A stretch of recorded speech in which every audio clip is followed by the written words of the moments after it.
ನಮಸ್ಕಾರ. ವಿಶ್ವಾಣಿ ಪ್ರಾಪರ್ಟಿಗೆ ಸ್ವಾಗತ. ನಾನು ನಿಸರ್ಗ. ಬೆಂಗಳೂರಿನಲ್ಲಿ ಪ್ರಾಪರ್ಟಿ ಇಟ್ಟಿರುವವರಿಗೆ ಇತ್ತೀಚೆಗೆ ಒಂದು ದೊಡ್ಡ ಅಪ್ಡೇಟ್ ಬಂದಿದೆ. ಅದುವೇ ಈ ಖಾತಾ ಸಿಸ್ಟಮ್. ಆದರೆ ಎಲ್ಲರನ್ನೂ ಕಾಡುತ್ತಿರುವ ಪ್ರಶ್ನೆ ಏನಪ್ಪಾ ಅಂದ್ರೆ, ಬಿ ಖಾತಾ ಪ್ರಾಪರ್ಟಿ ಈಗ ಸೇಫಾ? ಬಿ ಖಾತಾ ಪ್ರಾಪರ್ಟಿ ಮೇಲೆ ಇನ್ವೆಸ್ಟ್ಮೆಂಟ್ ಮಾಡಬಹುದಾ ಅಂತ. ಆದರೆ ಕೆಲವರು ಸೇಫ್ ಅಂದ್ರೆ ಮತ್ತು ಕೆಲವರು ಇನ್ನೂ ರಿಸ್ಕ್ ಅಂತಾರೆ. ಈ ವಾಸ್ತವದ ಸತ್ಯ ಏನು? ಈ ವಿಡಿಯೋದಲ್ಲಿ ನಾನು ನಿಮಗೆ ಕಂಪ್ಲೀಟ್ ಕ್ಲಾರಿಟಿ ಕೊಡ್ತೀನಿ. ಯಾವುದೇ ಕನ್ಫ್ಯೂಷನ್ ಬೇಡ.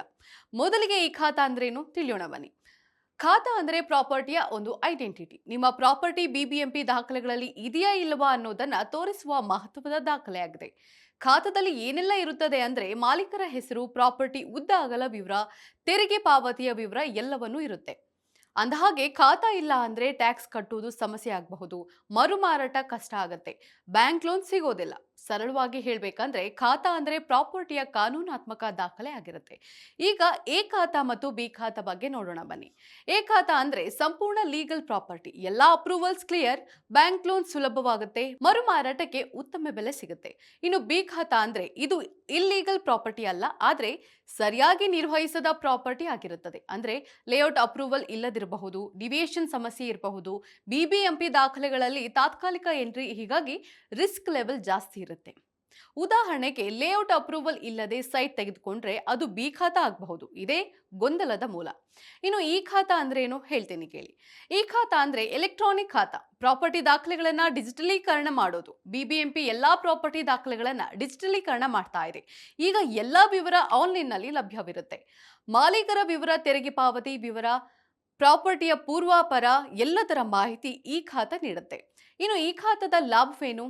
ಪಾರದರ್ಶಕತೆ, ಭ್ರಷ್ಟಾಚಾರ ಕಡಿಮೆ ಆಗುತ್ತೆ, ದಾಖಲೆಗಳನ್ನು ಸುಲಭವಾಗಿ ಆಕ್ಸೆಸ್ ಮಾಡಬಹುದು. ಇನ್ನು ಭವಿಷ್ಯದಲ್ಲಿ ಕಾಗದದ ಖಾತಾ ದಾಖಲೆಗಳು ಸಂಪೂರ್ಣವಾಗಿ ಇಲ್ಲವಾಗಬಹುದು. ಅಂದಹಾಗೆ ಈ ಖಾತಾ ಬಂದ ಮೇಲೆ ಬಿ ಖಾತಾ ಸಂಪೂರ್ಣ ಸೇಫಾ? ಈಗ ಇದೇ ಬಹುಮುಖ್ಯ ಪ್ರಶ್ನೆ. ಇದಕ್ಕೆ ಉತ್ತರ ಖಂಡಿತ ಇಲ್ಲ. ಏಕೆಂದ್ರೆ ಈ ಖಾತಾ ಅನ್ನೋದು ವ್ಯವಸ್ಥೆಯಲ್ಲಿನ ಒಂದು ಬದಲಾವಣೆ ಅಷ್ಟೇ, ಲೀಗಲ್ ಸ್ಟೇಟಸ್ ನಲ್ಲಿ ಬದಲಾವಣೆ ಇಲ್ಲ. ಹೀಗಾಗಿ ಬಿ ಖಾತಾ ಪ್ರಾಪರ್ಟಿ ಈಗಲೂ ಅಮಾನ್ಯ ಪ್ರಾಪರ್ಟಿ ಆಗಿಯೇ ಉಳಿದುಕೊಳ್ಳುತ್ತೆ. ಅಂದಹಾಗೆ ಈ ಖಾತಾ ಏನು ಮಾಡುತ್ತೆ ಅಂದ್ರೆ, ದಾಖಲೆಗಳನ್ನ ಸ್ಪಷ್ಟವಾಗಿಡುತ್ತೆ, ಟ್ರ್ಯಾಕಿಂಗ್ ಬಹಳ ಸುಲಭವಾಗುತ್ತೆ. ಇನ್ನು ಇಲ್ಲೀಗಲ್ ಪ್ರಾಪರ್ಟಿಯನ್ನ ಲೀಗಲ್ ಮಾಡುವುದಿಲ್ಲ. ಈ ಖಾತಾ ಮಾಡಿಸಿದ ತಕ್ಷಣ ಪ್ರಾಪರ್ಟಿ ಎ ಖಾತಾ ಆಗೋದಿಲ್ಲ. ಹೀಗಾಗಿ ಯಾವುದೇ ತಪ್ಪು ಕಲ್ಪನೆ ಬೇಡ. ಈ ಬಿ ಖಾತಾ ಪ್ರಾಪರ್ಟಿಗಳಲ್ಲಿ ಇರುವ ರಿಸ್ಕ್ ಆದ್ರೂ ಏನು ಹೇಳ್ತೀನಿ ಕೇಳಿ. ಬ್ಯಾಂಕ್ಗಳಲ್ಲಿ ಸಾಲ ಸಿಗೋದಿಲ್ಲ, ಮರುಮಾರಾಟಕ್ಕೆ ತೊಂದರೆ ಆಗತ್ತೆ, ಲೀಗಲ್ ಸಮಸ್ಯೆಗಳು, ಕಟ್ಟಿಟ್ಟ ಬುತ್ತಿ, ಕಟ್ಟಡ ಇದ್ರೆ ಕೆಡುವ ಸಾಧ್ಯತೆ ಇದ್ದೇ ಇರುತ್ತೆ. ಇನ್ನು ಈ ಖಾತಾ ಬಂದ್ಮೇಲೆ ಸರ್ಕಾರಕ್ಕೆ ಪ್ರಾಪರ್ಟಿ ಟ್ರ್ಯಾಕಿಂಗ್ ಸುಲಭವಾಗುತ್ತೆ, ಆದ್ರೆ ಸಮಸ್ಯೆಗಳು ದೂರ ಆಗೋದಿಲ್ಲ.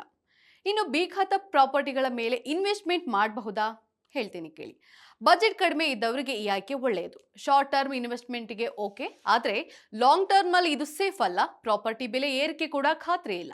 ಸಲಹೆ ಏನಪ್ಪಾ ಅಂದ್ರೆ, ಎ ಖಾತಾಗಿ ಕನ್ವರ್ಟ್ ಆಗಬಹುದಾದ ಬಿ ಖಾತಾ ಪ್ರಾಪರ್ಟಿ ಖರೀದಿ ಮಾಡಿದ್ರೆ ಸೇಫ್ ಆಗಿರುತ್ತೆ. ಇನ್ನು ಭವಿಷ್ಯದಲ್ಲಿ ಏನಾಗಬಹುದು ಹೇಳ್ತೀನಿ.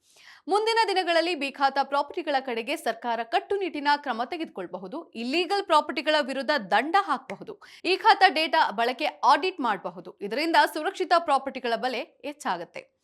ಈಗ ಕ್ಲಿಯರ್ ಆಯ್ತಾ? ಈ ಖಾತಾ ಅನ್ನೋದು ಡಿಜಿಟಲ್ ಸಿಸ್ಟಮ್ ಅಷ್ಟೇ. ಹೀಗಾಗಿ ಬಿ ಖಾತಾ ಪ್ರಾಪರ್ಟಿ ಈಗಲೂ ರಿಸ್ಕ್ ಇದೆ. ನೀವು ಯಾವ ಖಾತಾ ಇರೋ ಪ್ರಾಪರ್ಟಿ ಹೊಂದಿದ್ದೀರಾ ಕಮೆಂಟ್ ಮಾಡಿ ತಿಳಿಸಿ. ಇಂತಹ ರಿಯಲ್ ಎಸ್ಟೇಟ್ ಮಾಹಿತಿ ಬೇಕಾದ್ರೆ ವಿಶ್ವವಾಣಿ ಪ್ರಾಪರ್ಟಿ ಚಾನಲ್ ಅನ್ನು ಸಬ್ಸ್ಕ್ರೈಬ್ ಮಾಡಿ. ಧನ್ಯವಾದ.